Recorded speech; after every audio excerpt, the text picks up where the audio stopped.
بسم اللہ الرحمن الرحیم، اللہم صلی علی محمد وعلی آل محمد۔ دستان حیات کے ناظرین، السلام علیکم ورحمۃ اللہ وبرکاتہ۔ حرام کھانے والے کا ایک عبرتناک واقعہ۔ علامہ ابن حجر فرماتے ہیں کہ میں نے ایک شخص کو دیکھا جس کا ہاتھ کاندھے سے کٹا ہوا تھا اور وہ چیخ چیخ کر کہہ رہا تھا، مجھے دیکھ کر عبرت حاصل کرو اور کسی پر ہرگز ظلم نہ کرو۔ میں نے آگے بڑھ کر اس سے پوچھا، میرے بھائی تیرے ساتھ کیا ہوا؟ اس شخص نے جواب دیا، بھائی میرا قصہ عجیب و غریب ہے۔ دراصل میں ظلم کرنے والوں کا ساتھ دیا کرتا تھا۔ ایک دن میں نے ایک مچھیرے کو دیکھا جس نے کافی بڑی مچھلی پکڑ رکھی تھی۔ مچھلی مجھے پسند آئی، میں اس کے پاس گیا اور کہا، مجھے یہ مچھلی دے دو۔ اس نے جواب دیا، میں یہ مچھلی تمہیں نہیں دوں گا کیونکہ اسے فروخت کر کے اس کی قیمت سے مجھے اپنے بال بچوں کا پیٹ پالنا ہے۔ میں نے اسے مارا پیٹا اور اس سے زبردستی مچھلی چھین لی اور اپنی راہ لی۔ جس وقت میں مچھلی کو اٹھائے جا رہا تھا، اچانک مچھلی نے میرے انگوٹھے پر زور سے کاٹ لیا۔ مچھلی لے کر گھر آیا اور اسے ایک طرف رکھ دیا۔ اب میرے انگوٹھے میں ٹیس اور درد اٹھا اور اتنی تکلیف ہونے لگی کہ اس کی شدت سے میری نیند اڑ گئی۔ میرا پورا ہاتھ سوج گیا۔ جب صبح ہوئی تو میں طبیب کے پاس آیا اور اس سے درد کی شکایت کی۔ طبیب نے کہا، یہ انگوٹھا سڑنا شروع ہو گیا ہے، لہٰذا بہتر ہے کہ اس کو کٹوا دو ورنہ پورا ہاتھ سڑ جائے گا۔ میں نے انگوٹھا کٹوا دیا، لیکن اس کے بعد ہاتھ سڑنا شروع ہوا اور درد کی شدت سے میں سخت بے چین ہو گیا اور سو نہ سکا۔ لوگوں نے مجھ سے کہا کہ ہتھیلی کٹوا دو، میں نے ایسا ہی کیا۔ اب درد بڑھ کر کہنی تک پہنچ گیا۔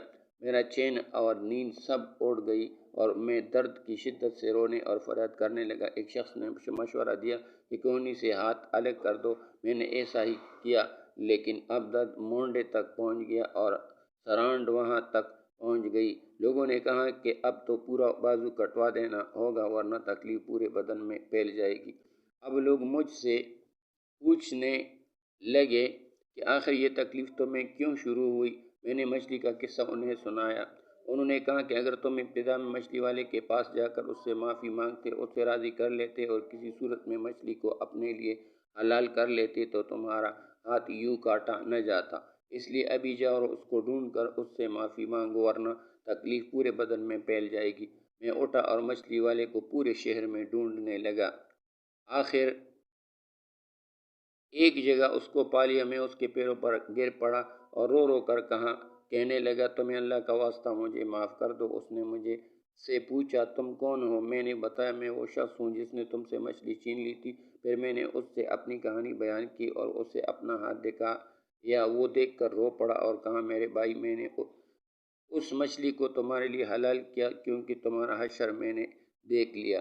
میں نے اس سے کہا، میں تمہیں خدا کا واسطہ دے کر پوچھتا ہوں کہ جب میں نے تمہاری مچھلی چھینی تو تم نے مجھے کوئی بد دعا دی تھی؟ اس شخص نے کہا، ہاں، میں نے اس وقت یہ دعا مانگی کہ اللہ یہ اپنی قوت اور زور کے گھمنڈ میں مجھ پر غالب آیا اور تو نے جو رزق دیا اور اس نے مجھ سے چھین لیا اور مجھ پر ظلم کیا، اس لیے تو اس پر زور کا کرشمہ دکھا۔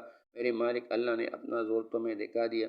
اب میں اللہ کے حضور توبہ کرتا ہوں اور وعدہ کرتا ہوں کہ نہ کسی پر ظلم کروں گا اور نہ ہی کسی ظالم کی مدد کروں گا، انشاءاللہ جب تک زندہ رہوں گا اور اپنے وعدے پر قائم رہوں گا۔